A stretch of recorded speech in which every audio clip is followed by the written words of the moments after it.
Katie Dayman. BBC Radio Leicester. Well, next this afternoon, if you're a fan of the Back to the Future films and watched them in the 80s, I'm pretty sure you'd have been convinced that in 2018 we would all be driving electric cars. Well, it's not quite the case, is it? Granted, we've got hybrid cars, but there are very, very few electric cars on our roads. And I must admit, I'm a little wary myself. I mean, what would happen if you ran out of charge? Are they comfortable? Could you go on a long journey in one? Well, that's exactly what two electric car enthusiasts, James and Kate from Hinckley, have done. And to tell us more about the trip, why they did it, and to preach the good word of electric cars, they join us now. Afternoon, both. Afternoon. Hi, how are you? How are you both? Really good, thank you. You all really right? good. Good, thank you. I want to know about this trip. Right, electric cars. Let's take this right back to the start, right? Okay, electric cars. Where has your love of electric cars? Because you are on social media, you've got a massive following. You're like the godfather and the godmother of electric cars. Where has your love from these vehicles come from? Well, it kind of started about 3.5 years ago, didn't it? When 4 years ago, James tried to convince me to have an electric car. And I was sceptical. And then we got one and it just went from there, really. We were just amazed by how good they were. And why, where did this convincing come from then, James? Why was it that, why is it that you said, right, Kate, you've got to get an electric car? The main reasons, I think, are to do with air pollution. That's the big one. I mean, I think currently 50,000 people a year die from air pollution, and that's a large number. If that was a drug or something else, that would be sorted straight away by the government. That wouldn't be left to go. So that was the main push, and then it came down to just the cheapness to drive it. You can drive an EV for as little as 2p a mile. Yeah, it does vary throughout the year depending on temperatures. So in the summer, 2p. In the winter, it goes up a little bit. They become slightly less efficient. And it worked for us financially, didn't it? It was fantastic, yeah. It was such a good move. We saved so much money. But the other big thing environmentally is obviously that electric cars, there's so many ways of making electric, but you're very, very limited with obviously fuel. There's only non-renewables. Yeah. So... But yeah, that's the thing that gets me because, granted, like I say, like where we've got, diesel, and we heard more from the government that, diesel cars are going to kind of be, limited a little bit more. You go into a petrol station, you fill up, and you've got, this is my ignorance coming through here as well, so forgive me. But with an electric car, I mean, how does this work? Do you have an electric point in your garage? What about if you're starting to run out of charge? I mean, for me, I've got so many questions in my head of how I'd make sure that I'd be able to get around in my vehicle and it was fully charged up. And where would I be able to charge it up if I ran out? Oh, shall I do that? Okay, so when you buy an electric car, you get a grant from the government of £500, and that allows you to install a charge point at your house. So for most people, I think the daily commute for most people is around about 20 miles. Yeah. So, and that's well within the capability of most electric cars.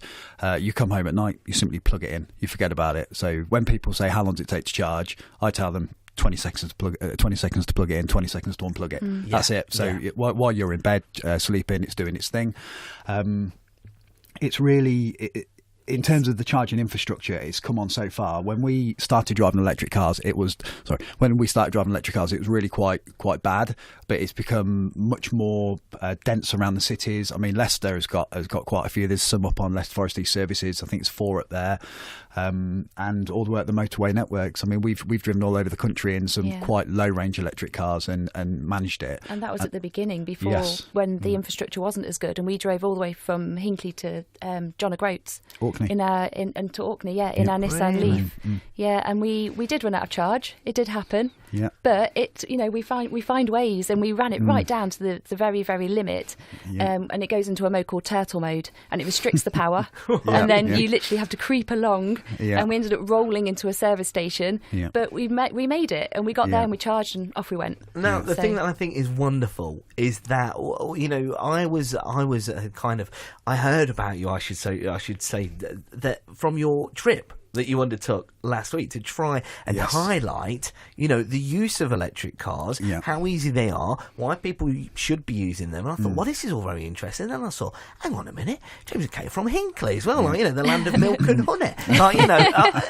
Let's get him in and have a chat with him. Yeah. So tell us more about that journey and why you decided to do it and how long it took you. Okay, so a friend of ours, he buys and sells electric cars. He's based upon Orkney, originally from Leicester. He sells them all over the country, so we help him as much as possible. We move them for him. We make YouTube videos from that, and it works for him. So that's how we come to have a sort of a partnership. I drove a Nissan Leaf up to... Yes, we raced two slightly different Nissan Leafs up to Aberdeen, and then we had a Renault Twizy, which is a very small French two-seater city car. It's really meant for driving around towns, that needed to come back down, and Jonathan said to me, well, why don't you drive it? And then said, well, actually I don't think you'd be able to. And that was it.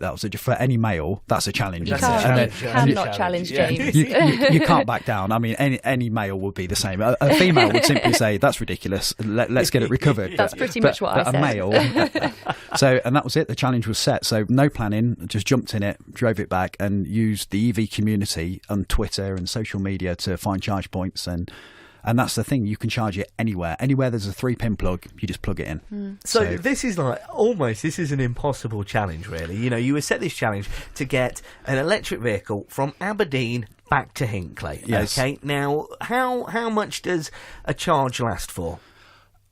Well, approximately. At the start it was lasting for about 30 miles, but it broke down, unfortunately, due to a problem with the brakes, but we fixed it, and then that went up to about 45 miles.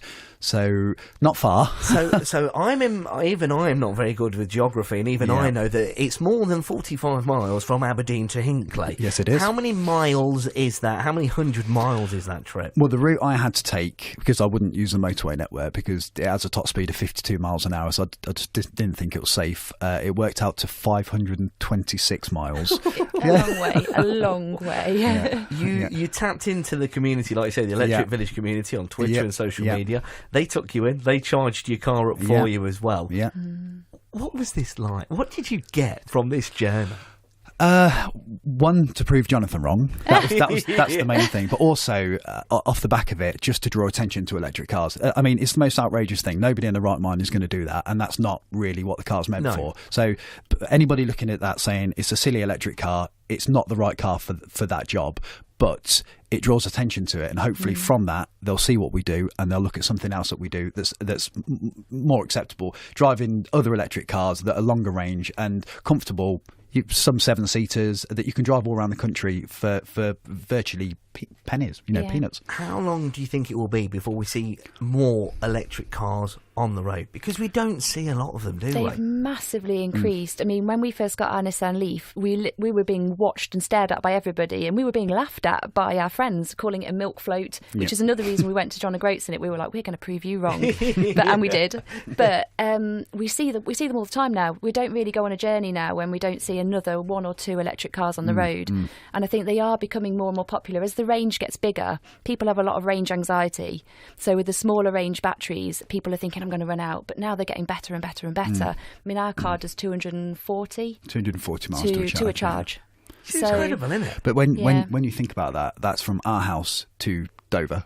Yeah. So the problem a lot of people have is that you're getting your 1.6 TDI Audi A1, and you'll fill it up and it'll say 570 miles, and you need to drive to work, which is 8 miles. You've got as much redundancy as you need. There's no issues with range, so you don't even think about it. With an electric car, you're getting it and it'll say 200 miles, and that's a lot closer to your mileage that you might be doing, so you haven't got as much redundancy. So there's not the confidence that people have with internal combustion cars that you don't have that with electric cars at the beginning. It does come, but it doesn't. Initially, people are wary of them, and it's about changing the way you think, the way you refuel, and changing your approach. People think it's an inconvenience, and it really isn't. After 240 miles, you want to stop and have a toilet break, have a coffee, have a walk around. You get a numb bum. You don't want to be sat in a car for 240 miles. It's true. Interestingly, there's a chap called Robert Llewellyn. You know Robert Llewellyn from Scrap Heat Challenge, Red Dwarf. He's Crichton on Red Dwarf. Yes. He's a massive advocate for electric cars. He has a YouTube channel called Fully Charged. Anybody who's got anything, anybody's thinking about electric cars in any way, they can head over there, and he's done everything. He does some amazing material, and it really does quash any thoughts of range anxiety. Stigmas, Yes. I've got a really important question. Go. Do you get a radio in there or a CD player or anything like that? It's like high tech. Do you get a radio? Yeah. What, in the Twizy? In the car, in an electric car, the normal kind of one. Yeah. Everything you'd want. Yeah. All on you get more, probably, yes, you do. in an electric car. You've got everything. Heated seats. You can press a button inside your house and you get out to your car and it's preheated. Yeah. The windscreen's defrosted. Yeah. All your neighbours are there scraping the windscreens and we just get into our car and drive off. So what do you drive at the moment, Heidi? I've got a Clio. A Clio, I used to have a Clio. Yeah, I know. Yeah, before my Nissan. We got a new car. Yeah, you know what it's like. Yeah, Right? Me and the wife got a new car. Yeah. We got a new car. Yeah. I got the old car. Yeah, you know what I mean? Like, and the wife got the new car. But, hearing you, and seeing what you've done, and, how big fans and how much you're trying to promote this, advocates of electric car, it's great to have you in today. If people do want more information about electric cars, what's the best place to go to? There's a couple of places, really. They can have a look at our YouTube channel, which is just James and Kate. We've got our Twitter account as well, and if people want to contact us on there, they're very welcome. They can direct message us. And also... That's at Kate Phantom. At Kate Phantom. Yeah. And we've also got Jonathan Porterfield, who is the guru of electric cars based on Orkney, and he is eco-cars.net.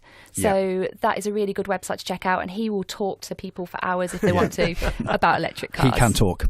It's been brilliant having you in. Thank you for having us. Yeah, it's been amazing. It's so interesting hearing about, your love, your passion, and what you've done to try and raise this up. Thank you for joining us on BBC Radio Leicester. Thank you very much. Pleasure. Thanks for having us. Thank you. All right.